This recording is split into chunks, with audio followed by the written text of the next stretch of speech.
everybody. Again, my name is Keane Amdahl, and I am the Sustainable Seafood Coordinator at the Minnesota Zoo by day, local food pornographer by night.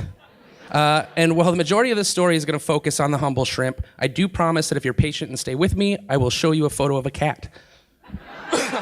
Now, I'm a food lover, never say foodie.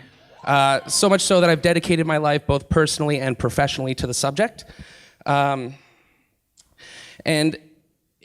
there's a lot of reasons I love food, but the biggest reason is that all food has a story to tell. My favorites being how it's made, where it comes from, and food sustainability. Now, food sustainability is a really big story.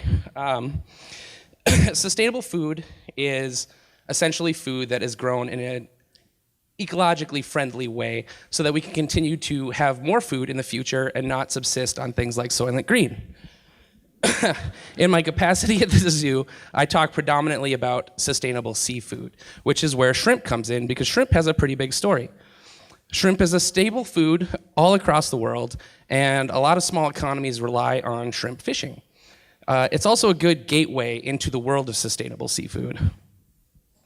Now, shrimp is the single most popular seafood item in the United States and outsells its next two competitors, salmon and canned tuna combined, which means it's really critically important that we know where the shrimp we're getting comes from.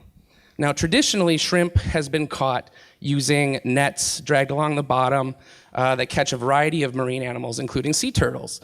In fact, it's said that for every 1 pound of shrimp caught, about 15 pounds of unwanted bycatch comes along with it, often thrown back dead. So our shrimp these days actually is mostly imported. In fact, 90% of all the shrimp we eat comes from farms in either South America or Southeast Asia. And it's important to know that there are issues with these farms in terms of management.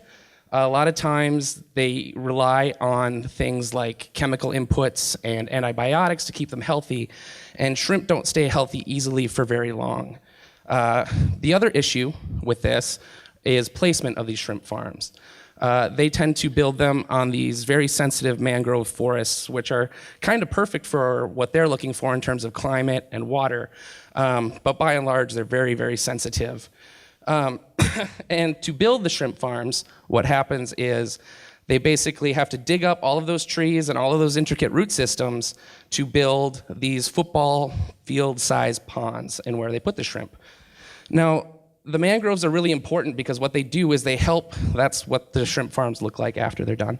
And when I mentioned before about them not staying healthy for long, as soon as the farms become diseased, which they inevitably do, they basically pick up and move down the coast.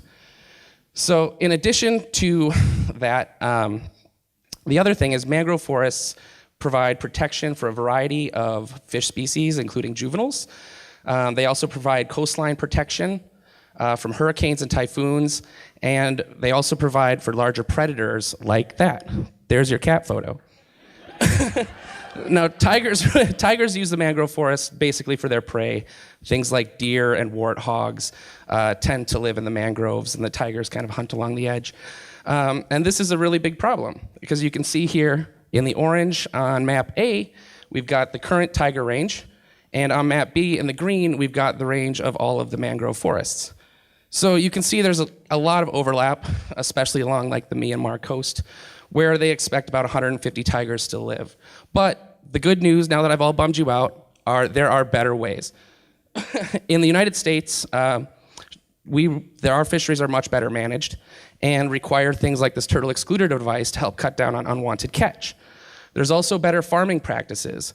These inland recirculating farms here use water and recirculate them through the system, cleaning them, pumping them back in, which cuts down drastically on water waste. And this is used not only for shrimp, but for a variety of other fish species. And now the unending question is, how are you supposed to know what the heck is what?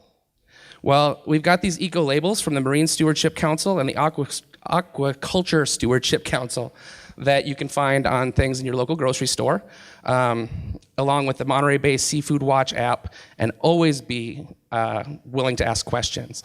At the Minnesota Zoo, I work with local restaurants and businesses to help them understand some of these issues, and we form sustainable seafood partnerships, and for a list of our partners, you can visit our website. At the Minnesota Zoo, our mission is to connect people, animals, and the natural world in order to save wildlife. And as you can kind of see, those things go hand in hand pretty closely, and it's really important to me, both personally and professionally, to convey that to you guys. So thank you very much.